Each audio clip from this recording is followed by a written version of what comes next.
clear. Oh, okay. We got a late start. Yeah, so you keep talking and I'll try and get the recorder going.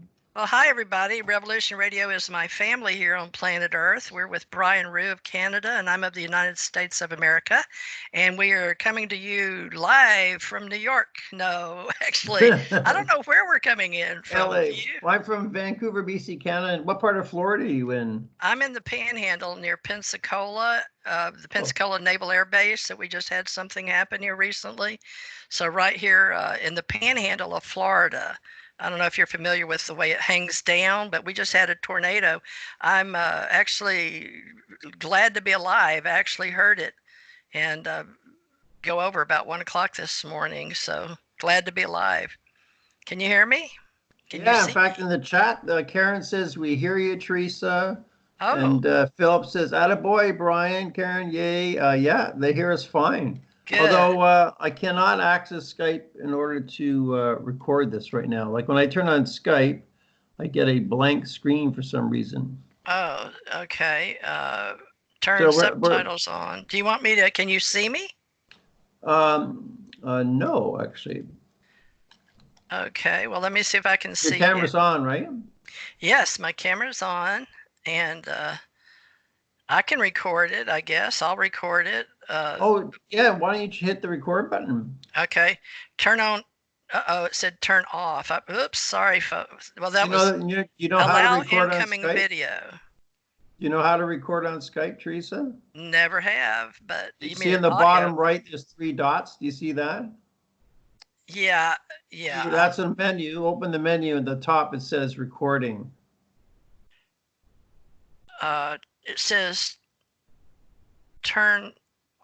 It must be recording. It says blur my background. And no, you don't want that one. Okay, audio and video settings. Oh, I see me now. But let's see. Well, there's more than one menu. There's the 3 dots, which opens up a menu with 5 items, and at the top it says recording. You click on the button. Do you see the recording button? On the top.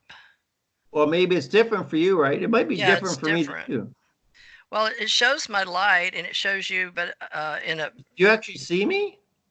Yeah. I don't even see myself. Am I good looking? You're a nice looking man. Yes, you're very, very, very nice skin. I wouldn't say brown and I wouldn't say white, but considerable melanin in your skin and dark black hair maybe and black eyebrows. No, it's brown. But it's just you're small. Is it dark brown? It's dark brown, yeah. I was blonde when I was 5 years old. Oh, I wonder why we have a bad recording today, but you're a very nice looking young man. You're of German descent, right? That's German descent, yeah. My parents are both from Holland. Aruba is a German word for stillness and quiet. Stillness and quiet. And like be quiet, yeah. But you can hear me, but we're recording for Revolution, but maybe we're not supposed to be videoed, but I'm here, and I don't know. Well, the first half an hour was video recorded. It's right there in your chat. If you open your chat, the first half hour video is already there, so it worked fine. And I've done this countless times before, record while we're doing audio. But sometimes there's glitches. But the problem with Skype, you should be able to find how to record. There's nothing wrong with your Skype, is there? Oh, I'm recording. It says stop. I won't stop, but I just don't know if it's getting you. I don't know how to make your picture bigger. Can you tell me how to? Well, that's irrelevant. The recording is it? Automatically does 1/2 you, 1/4 Revolution Radio, 1/4 the other person. So probably since you hit the recording button, likely the 1/2 is you. Is the red light on saying that Theresa's recording?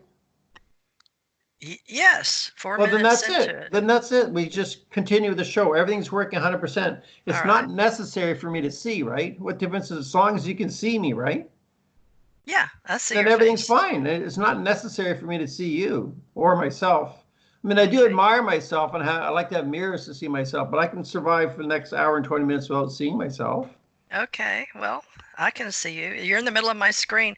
Oh, this is your picture. I'm in the middle of your life. I'm sorry. Yeah, go ahead.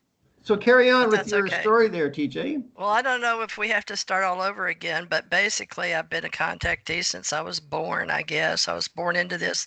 I could tell a story if people are interested because I Please believe do.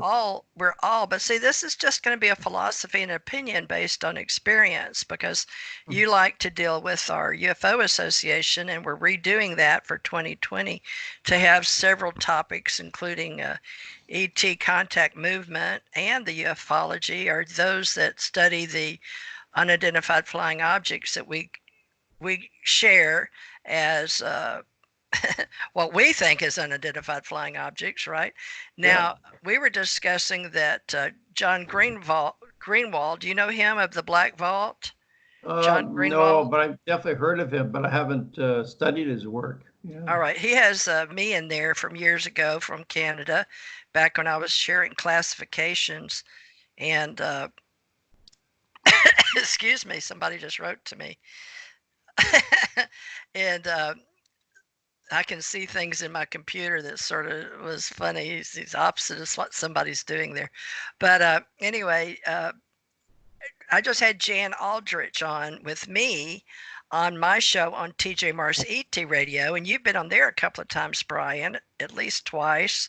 Once Yeah. with Jan Aldrich, and we're doing our best to get information from around the world and how we can all start comparing our experiences and our sightings, and many have been recorded in newspapers.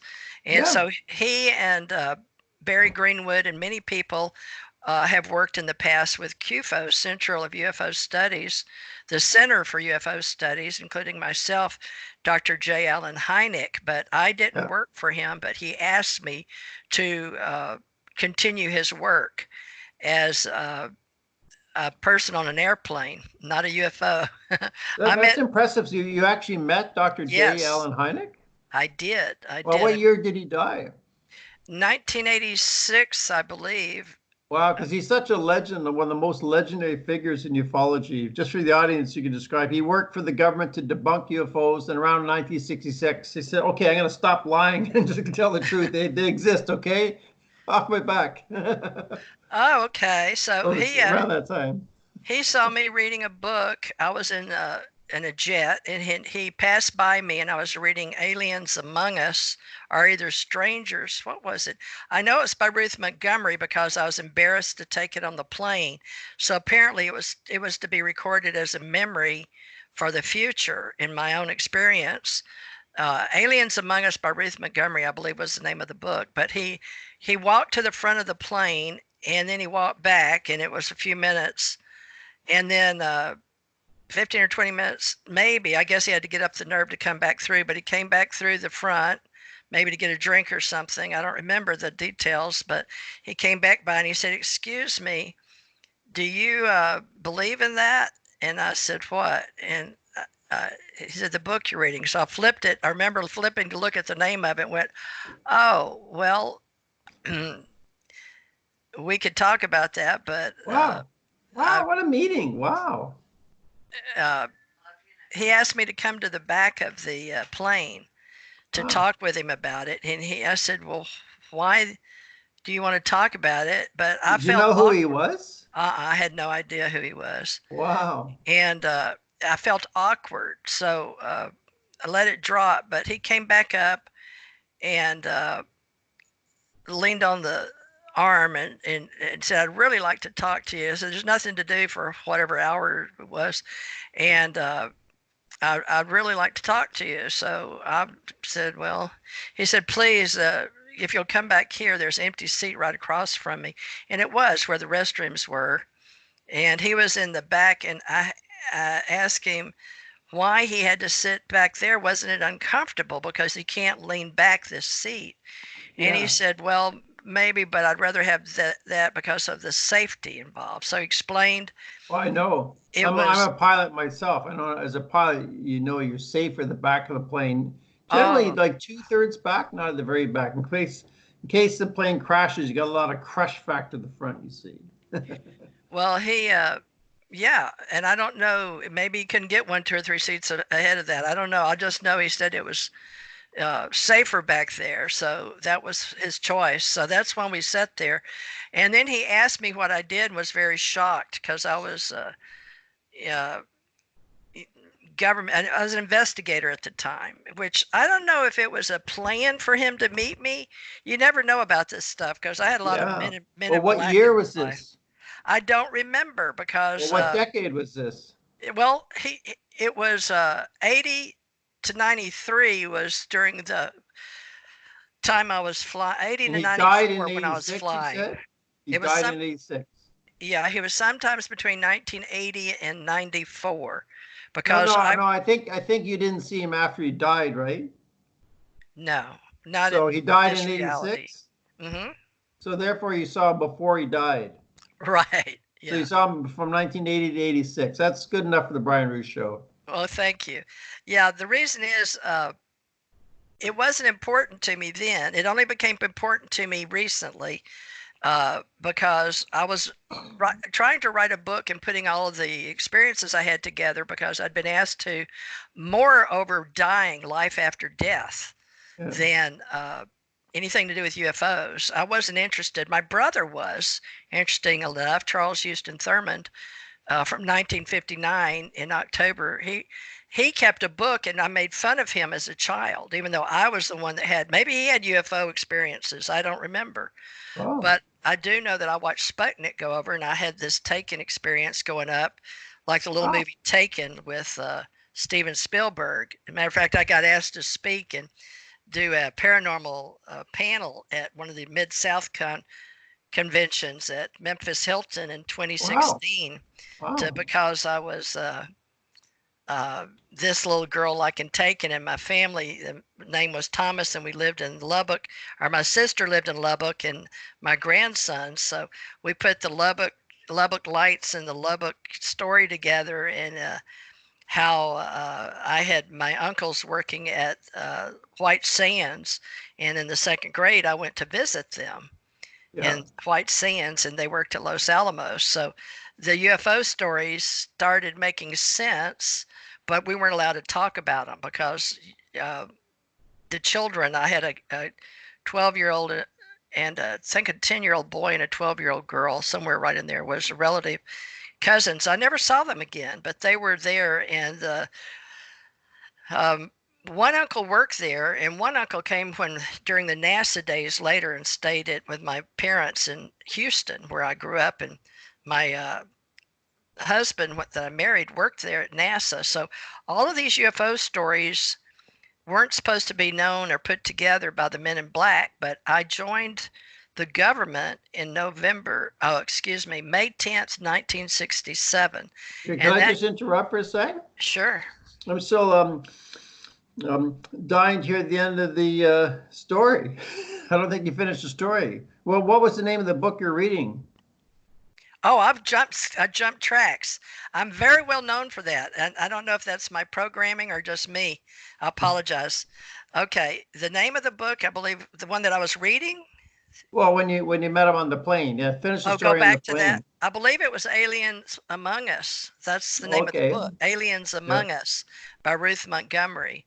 I believe if I have to see what year that was because I think it was brand new. But she was writing to me. I had Yeah, some but tell us the story. Finish the story. For well, the audience, give us his name again. J. Allen Hynek, Yeah, H J. Y. Allen Hynek. You know, there's a brand new TV show about him. Did you know that? I think it's by History Channel or Discovery.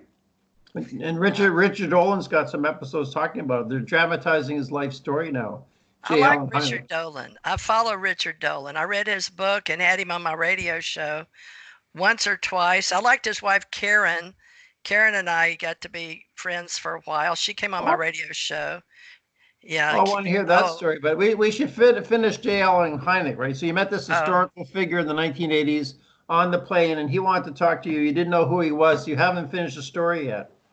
Well, he talked to me about aliens, or me, and he wanted to hear my story. So I told Of him course. about, as a child being taken up, and he asked me what I called them. I said angels, because that's what I called them. I didn't know about extraterrestrials and all that, and then he asked me real pertinent questions. So then he asked me, uh, what happened when I died, and then I Yeah. told him, and that I went to White Sands, and he asked me if I saw him again, and I said, yeah, I saw him in White Sands, and he was he was like, you know, he was mesmerized. He had glasses on, and he was just listening very intently, and then had asked me a question.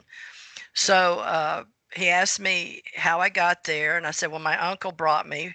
I had hepatitis in the second grade, and that I had these beings that came like orbs, and they were like in Wizard of Oz, because at the time I had no way to describe them. So I had watched the Wizard of Oz, and Glinda came in a bubble. If you've ever seen Wizard of Oz. Now, some people say that anybody like me that's had experiences could be programmed, but I was using these as an analogy or metaphor, right? That she came, so these beings came down in gold like an orb, and I had at hepatitis fallen back and fainted. But these beings, after I came to, stood me up and went away again. And then once I died during that same time, and they pulled me up out of water, and then disappear again, like a just. So I tried to tell him it was like seeing people that come in an orb, but they can come and go and disappear. But I told him that. Then he went on to, well, what did uh, what you were in? What were you in? And I said, well, it was on the ground. It was on the sand this time.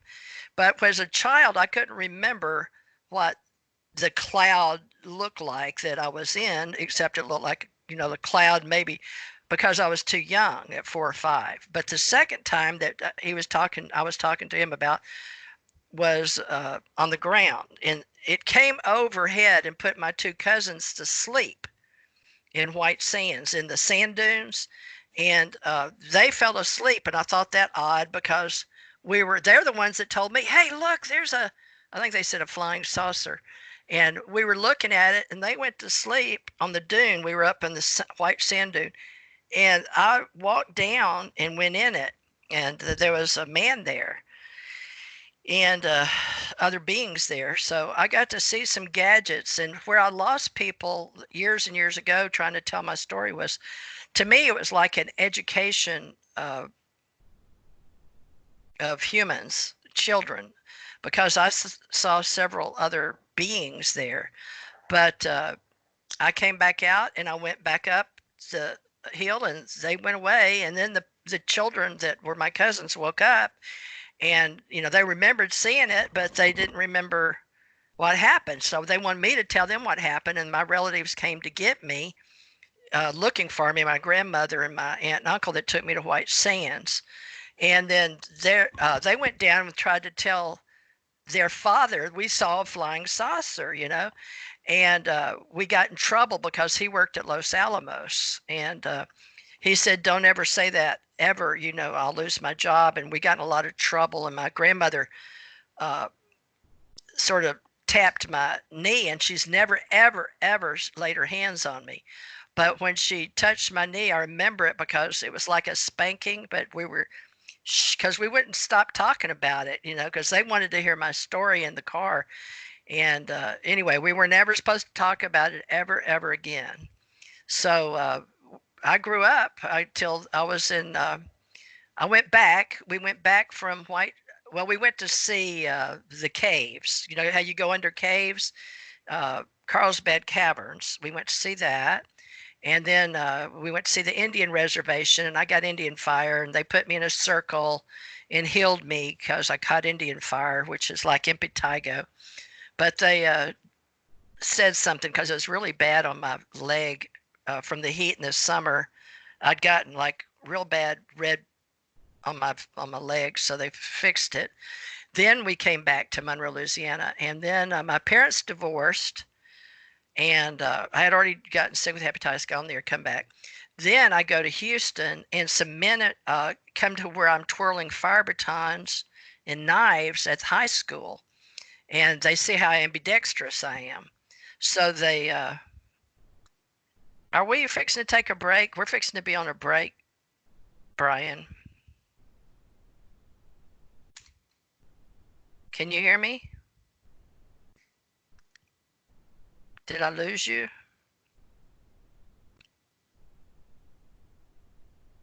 Well, we're going to be on a break for a few minutes if anybody can hear me. I've lost Brian. Let me go try to get